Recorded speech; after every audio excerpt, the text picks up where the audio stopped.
Hello, everyone, ladies and gentlemen. Welcome to yet another episode of CxO Tech Talks. We at CxO Global Forum are a knowledge sharing platform for all C levels across Pakistan and the globe, and we take massive pride in contributing to the knowledge economy. CxO Tech Talks was a joint venture with one of our members, Mr. Hasan Zuberi from EliteVAD. And, we thought it would be so much more appropriate since everything around us these days is no longer happening. It is happening. Everything is happening on an app. And post-COVID, there has been so many talks of how everyone needs to be tech savvy and, technologically capable and sound. All businesses also saw quite a bit of change, and those who couldn't, change with the pace had to suffer and made heavy losses. So we, in an attempt to educate everyone more about technology, IT, cyberspace, digital identity, digital security, so on and so forth, started this initiative, Tech Talks. So each time we've got some very special guests with us from around the globe. Today as well, we've got Mr. Muneeb Anjum, who is the CEO and founder of Ahad. He's currently based in the MENA region, but he has a lot of experience globally. He is one of the pioneers in digital transformation in the area, definitely a domain expert. Welcome to the show, Muneeb sir. So Yeah, glad to thank have you, you sir. here. Thank you, everyone, and hello and assalamu alaikum to everybody. I'm really glad and thanks for inviting me over, Anza. All right, Muneeb. So let's talk business. So when we are, talking about digital transformation, what exactly does digital transformation mean? I mean, it's become a buzzword these days. We keep hearing it, but Yeah, different people have different perceptions. Some say that implementing an ERP is digital transformation. Some people say that getting people on cloud is digital transformation. What exactly does this entail? yeah. So I would want to relate to something even a layman can actually attribute or associate with. The biggest example would be pre-COVID. Everybody used to have a face-to-face interaction, a face-to-face meeting.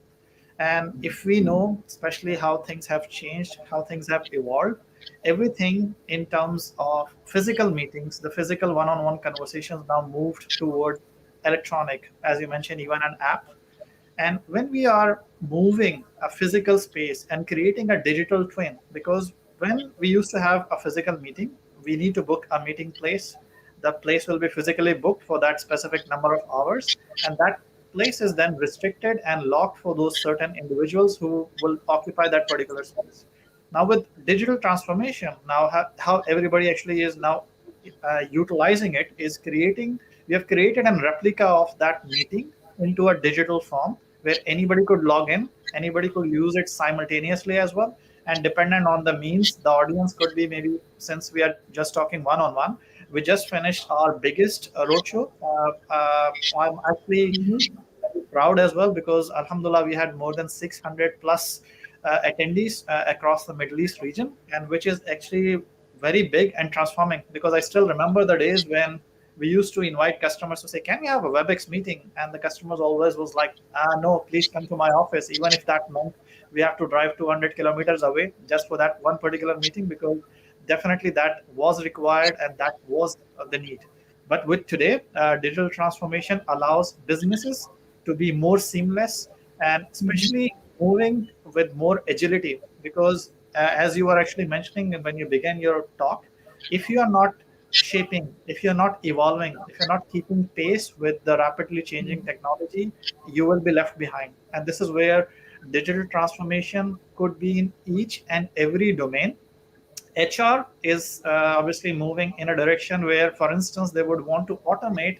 How would they do those hundreds and thousands of automated or hundreds and thousands of manual interviews into an automated way?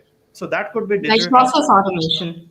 Yeah, indeed, indeed. So this is where every business, every vertical can adopt digital transformation, and actually it can mean in a different way. How does that relate to them, or how does it reflect to them? Right. Absolutely. Muneeb, you made some very pertinent points. However, one of the first fundamental questions that comes to mind before even going further into digital transformation is the fact that sitting in the MENA region or talking about the Euro African markets or the US is something different. But when you're talking about polarized business markets such as the ones in the South Asian region, and specific to, let's say, Pakistan or Bangladesh, Afghanistan for that matter, there is a lot of difference in culture. The MNCs operate a certain way, FMCGs operate a certain way, and some businesses, even big companies, still now are using the brick and mortar methodology of, let's say, bookkeeping. Yeah. So, what would be your advice to such businesses as they're not very receptive to the idea of digital transformation? Why is it the need of the hour for them? Okay. I would like to also begin with, although yes, it's actually a challenge where they have not seen the journey. The reason is why I would like to elaborate on seeing the journey, because maybe I was in Pakistan maybe 10 years ago, and primarily in that particular visit, I had really struggled with connectivity because Pakistan was still using dongles, and that dongle Yeah. actually, the coverage is only in a specific area. If I move from one location to another, maybe the telco or the provider that I had for internet may not have the similar capacity or capability. But as we already know, the regions, including you mentioned the Asia region, they can simply or more efficiently jump straight to 5G. So they did not require to go from edge to 2G to 3G to 4G to now 5G, potentially speaking, all across the country. Yes, all that was deployed in some respective areas or key areas or the capitals. But when we talk about a country-wide coverage here, uh, the regions like Asia, the countries you spoke about, they can actually benefit to directly jump to 5G. And we all know what 5G actually can do, because this is where we even are talking about autonomous cars, directly speaking, via internet, via connectivity, to be able to know which way to take, how to avoid a collision, and actually ensure in the process they are automatic as well as saving life.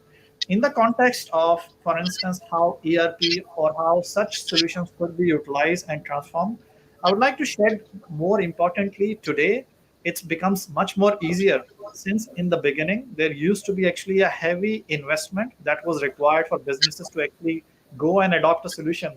I still remember that some of the deals back in the days were actually multi-million dirhams or dollars of deals, and obviously even in local currency they might be actually much more humongous. The challenge with that was it was really a big barrier to cross, and more importantly, even after spending that much, the results or the adoption was very low. Whereas today, if you look at pay-as-you-go model, subscription models, which are now available readily for transforming your organization, even an SMB or even a startup, Yeah. because you do need to be I was a going to come to that. Yeah. actually for you to be actually adopting digital transformation. Your digital transformation journey could even begin with you as a sole employer, or you being a sole employee of the company, to say how would you interact with your audience, and especially the mechanics Absolutely. available Right. today to us, the e-commerce platforms available to us are far more competitive. They are far more accessible and easy to use. That is an important factor, because they have already cut down those barriers.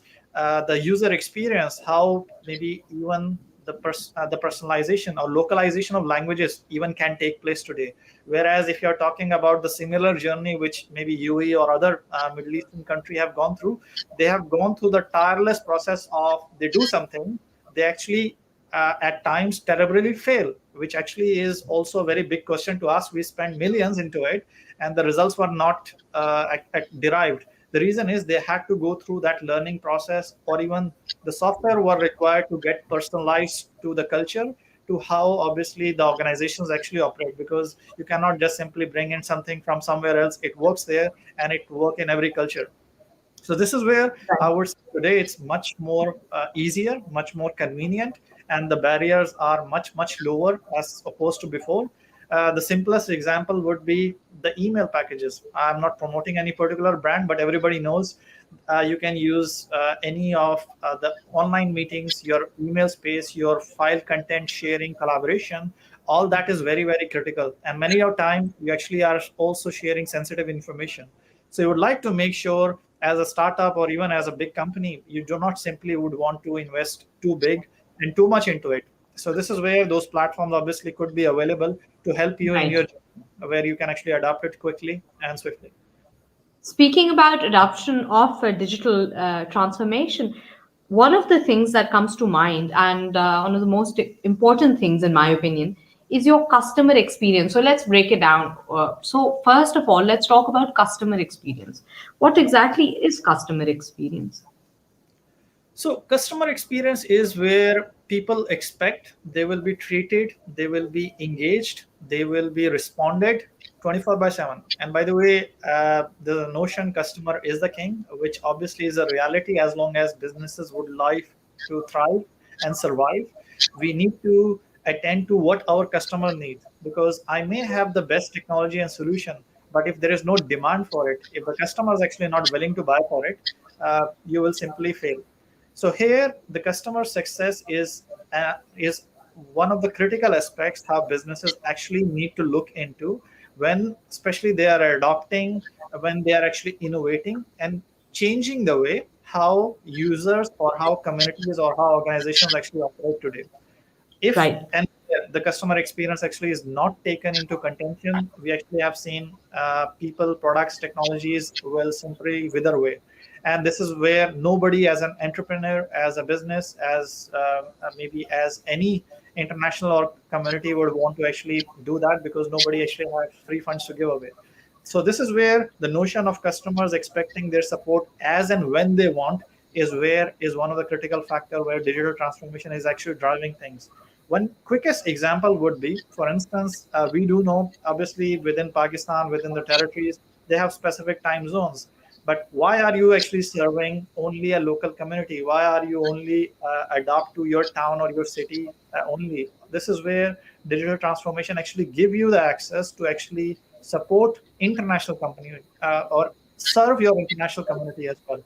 Whereas the expectation, as soon as you actually would want to grow and serve that market or that customer base, would be everybody have different time zone, everybody have different expectations. So if I have a complaint, maybe at the middle of the night as well, I would want to make sure I can register it. I simply should not be just dialing a number or a hotline and I've been prompted my working hours are so and so. Because today the notion really is I would want that service, and especially the new younger generation who actually are now taking over and who actually are getting into the business as well as the professional working careers. They actually have had this notion of anytime, anywhere. So this is Right. where we Absolutely.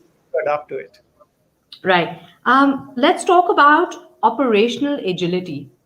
Yep. What about, yes, what about operational agility? Because a lot of that has to, when you talk about digital transformation, a lot of processes are automated. So when we're talking about, let's say, for example, bookkeeping in a company, or even employee management, like, for example, payroll management, or for instance, work from home itself.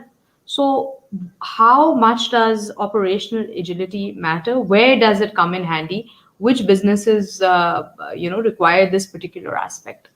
Okay, that's a very important segment, because today the major initiatives and the major advantages are where businesses are seeing people were required to do mundane tasks. And by the way, those tasks could be, as you mentioned, your bookkeeping, your invoicing, because every organization is going through quote generation, through invoicing, through purchase order, through procurement, and especially the more complex the organization becomes, the the accountability as well as ensuring the smoothness of processes are very, very critical for organizations to ensure they can still maintain as well as serve at the speed of what the customer actually would expect them to be delivered and to be treated with. This is where, for instance, I would like to share some example that some of the customers that we deal with, they started and seeing that they actually were short-handed in their finance department, and especially there were a lot of hue and cry with the suppliers to say we have invoices pending, and the invoices actually required multiple level of signatories, obviously from the customer front as well, for that invoice to be approved.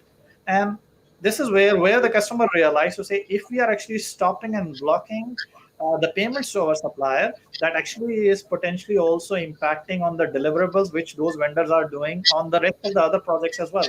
And this is where they actually realize that the impact eventually is not just to one particular department, it is also to the organization overall.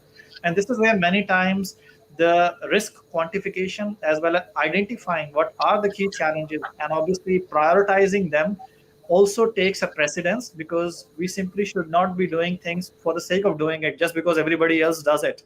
So this is where it has to be a personal gap assessment and a unique identification of where does the organization stands, what are the pain points, where things exactly, if they are automated, like your invoicing, like your HR, your procurement, your appraisals, maybe for instance your support ticket automation, because it can be very very granular and it can be very personalized depending on the department, depending on the organization, or depending on the vertical we speak about.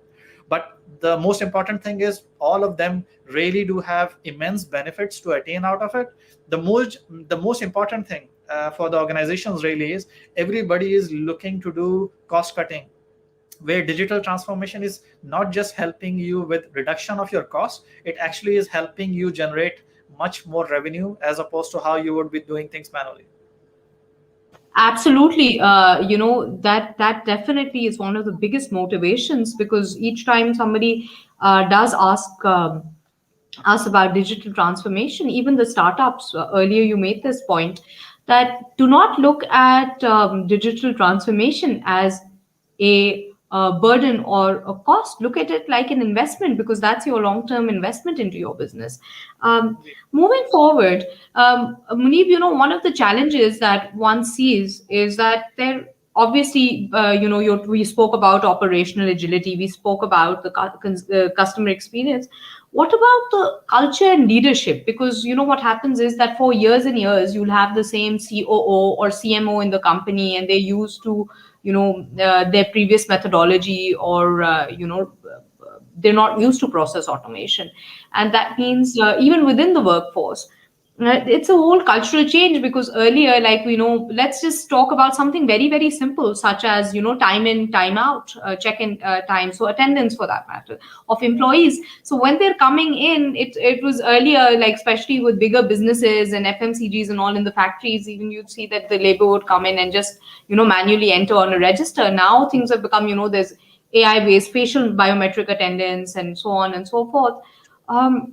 That in itself makes people accountable, like you said, and also brings a lot of things, in a very very different light. So what about the culture and leadership? How do we keep this in mind when we're addressing the issue of digital transformation? Yeah, I think as the saying goes, culture eats strategy for breakfast. It's actually very well known, because no matter how technologically advanced or how significant an idea is, a cultural change is very very important. And by the way, this is where I would also want to shed some light. People at times actually are afraid of change. They actually are scared of change. And many times, importantly, people at times are also control freaks. So I'm not obviously pointing to bosses, but this is where the leadership has a very, very important role to play, because you really need to believe in your people. And if and where you always would want to be only seeing what they do and actually micromanaging them, you wouldn't really get any productivity out of it. You only will see the behavior that you want to see only when you actually observing. So the real leaders, as well as especially the management, definitely do need to take heed, trust their people more, give them freedom as well as most importantly, especially the work culture today is being bound towards objectives, towards KPIs, towards what is actually expected of the employee when he or she actually is delivering their jobs.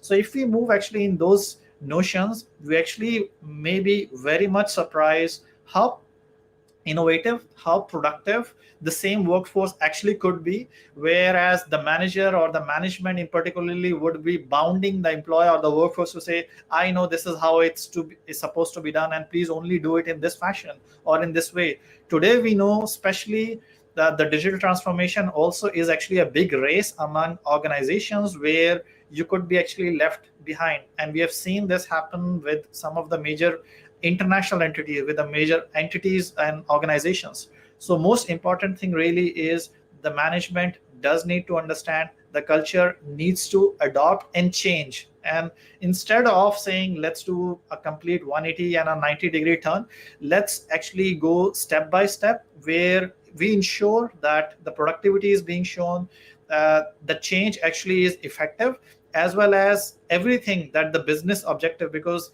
the objective should not be that I got 10 calls from my 10 employee after every hour, what did they do. It should be all about what was the ask, and if that ask has been actually achieved.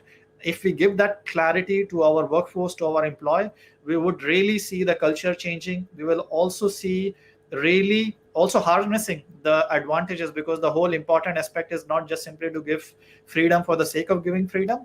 It's also ensuring that how we can actually contribute towards the success of the country, the nation, that we actually are part of and belong to. Absolutely, but Muneeb, there obviously raises one point that, especially like, let's say, for example, we take the financial sector, or let's say even banking. There are people working in the same company for the past 20 years, sometimes even 30 years, right? And they have a lot of experience. But let's say if we introduce a new task manager into, as part of our digital transformation, Yeah. they're not very well equipped to use those softwares. So what do you suggest? How do we make those kind of the transition more smoother? Because obviously you can do it with the younger employees or management trainees or anything. It's very easy to get them on board because they're millennials, they're born into this kind of an environment. So how do you address that lack or that gap within the higher management? What do you suggest? I would. The reason is because there is another way, and that way in particularly is only for the maybe the banking sector, the mature organizations, because the way how multinational companies do it by actually enforcing ISO standards, governance rules, and particularly that actually dictates what are the expectations and also clearly defines roles and responsibilities. But if we go about the traditional businesses, and especially with people having served more than 20, 30 years, there's no, obviously, there's nothing denying they have a great talent, they have a great exposure and experience in the industry. But in case if they are not able to adopt, if they are not able to utilize the new technology, they must also understand that they need to let go of some certain power authority to somebody else. Obviously not completely, in terms of whatever are their expertise, they can retain that, maintain that, but also lead by example, because unless something is being adopted by the leadership, you cannot actually exploit bottom down everybody to actually use it, utilize it effectively. So this is where we have actually seen many projects actually fail, because that was not able to get the management buy-in or the senior management actually utilizing it by themselves. So this is where we would like to point it out, that definitely that notion has to change. And if they are not able to adopt, because obviously there are people, even I know in my personal life, they are in the banking sector and they've been serving for a great many years and they're doing a fabulous job. But when it comes to software, when it comes to But they computing, themselves must not be using online banking. Yeah, they uh, must not. I mean, I've literally even heard that. That yeah, by the way, this is where, for instance, they actually switch their role. They I switch mean, their. I meet VPs of banks, and I meet VPs of banks, and you often tell them that's a great. You're launching a new payment gateway system, but Yeah, they themselves are not even using those things. They're still signing checks now. correct. Well, that So very much is there. Yeah, I said you made some very, very important point that it must come from up towards the Top down. bottom. So it should come. The change should trickle down, and I think that also will enable your workforce overall. So when you talk about when you talk about enabling this workforce, and like you said, the change should come from the top management level. Um, what kind of changes did COVID in particular? bring. Did this, I personally observed, and since we talked to a lot of people, we saw that for a lot of businesses, this process was did speed up because of the pandemic, because a lot of businesses had to take quick trainings and quickly get on cloud and everything. When you talk about digital transformation, the next thing that comes to mind is obviously the integration thereof. So Yeah. sometimes what happens is that a lot of businesses, and this is a real challenge, Muneeb, when you talk about, let's say, the education sector, for example. And earlier, if they had thousands and thousands of students and alumni and pass outs and so on and so forth, even in a K-12 school, and all those files earlier were maintained, for example, physically, or the employee records and so on and so forth. So now, when we talk about digital transformation in this regard, how can we make the integration element of things easier? This is where we would like to also make sure and highlight, because the big vendors, the big technology providers have already made life much easier. But here we also will have a challenge that can those organizations who actually are looking to adopt pay their cost for actually integrating it, personalizing it. This is where I would like to actually give some and highlight and shed some light, because even in Asia, for instance, we have a huge access to Indian experts here in the region. And I would like to actually highlight one key and unique change and difference that they actually adopt in their CISO culture in particularly is they work towards a lot of open source. And in particularly, cost definitely is an issue, but that is also is challenging their CXOs to actually come up with a product, with a solution, with an offering which almost is free except for the time and effort that person individually spends and personalizes it to their organization needs. I would not say those open source technologies solutions are perfect, but they are very much there, and they can actually very much also open up a lot more talent, a lot more potential. The reason being is they are not simply taking which is ready made and just taking it on board and just start using it. This is where when we want to personalize it, if we are doing it the old fashioned way of taking something, personalizing it, making it the way how it should function for their respective organization. This is I'm talking about when you actually have cash flow issue, when you actually have a lack of budget or business buy-in. That is a perfect example of how the world is already using it. So by the way, using GitHub and using a lot of other forums that Yeah. can be easily accessed. And I would like to actually promote our especially youngsters as well as the new upcoming generations to actually engage there. The international community is always there to serve and even guide people throughout the journey. And that should be the first way when we know the budgets are not there, the business buying does not happen. How do we still make things happen? The reason is if you have done that, if you have seen that, when the best of breed technologies come to you, it becomes much easier for you, and you actually are able to even more innovatively utilize them, as well as cherish those to say, okay, something can be done manually. How when automation actually comes into play, it should actually provide you much more meaningful benefits. So I think that journey is very important, rather than just simply Absolutely. waiting for that biryani to be served to you. If you actually know how the biryani actually is cooked and how it journey actually can Yeah. take you to places, you will appreciate more what actually you get as a final result also. Absolutely. A very valid point, Muneeb. We've got a very interesting comment by one of the viewers that's watching us, Mr. Ahmed Hayat. Now, he talks about the fact that now every organization has moved to cloud based management from in house servers. Isn't it of national interest for top Pakistani IT companies to join heads and launch our own cloud service platform instead of relying on AWS or other services? What do you have to say about this? I'd like to take an example of UAE then. The reason being is UAE is one country where, in particularly, they've been very candid about everything has to be on premise. And when they used to talk about cloud, that meant the data residency is retained within the country. With that in mind, lots of organizations actually started opening up their own data centers, started offering those kind of services as well.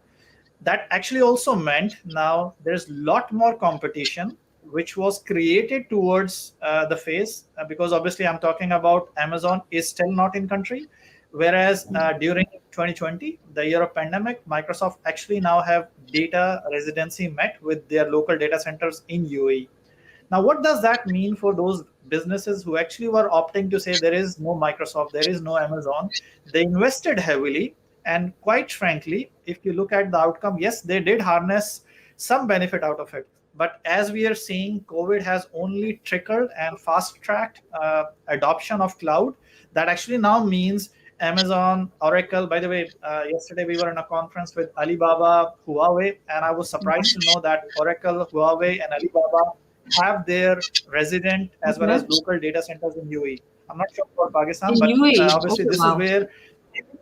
Oracle, So this Huawei, is where and Amazon. Huawei and Alibaba. Amazon is not yet in UAE. Microsoft is Oracle there. and Oracle, Alibaba. Oh, Microsoft, wow. Huawei, and Alibaba. And Right. by the way, these are all international big players, and Okay. with their presence in UAE now means all those data centers businesses obviously either have to close their shops or either actually have to look upon other potential. This is where I would want to suggest, especially for people to look into the opportunity, because this is the similar example of maybe jumping from 3G edge directly to a 5G environment. You don't need to do the journey, because if you do that journey today, within 6 months, 8 months, because I do know Pakistan has a great potential. It's a big population. It has inshallah a good future ahead. So it's just a matter of time. Somebody announces they actually are now there with their data centers in Pakistan, and all those investment that other companies would do would go in vain. I would want to actually more emphasize on potentially talking about, since these service providers are there, how do you actually make use of their services? Maybe host your application, your web platform, your e-commerce platforms on those, and maybe from there see what could be trickle down effect could be there, or maybe become actually an expert to serve even international community. How you could maybe manage your Azure environment, how do you manage your AWS environment, because now Right. that is the new opportunity that is the Middle East facing and the world facing. So I would Right. say, instead of trying to replicate and reinvent the wheel already exists. If it's not there in Pakistan today, maybe just a matter of 6 months. So invest in the right opportunities, because the opportunity then would be, if some big player is there, how do you actually utilize their strengths and make it your own?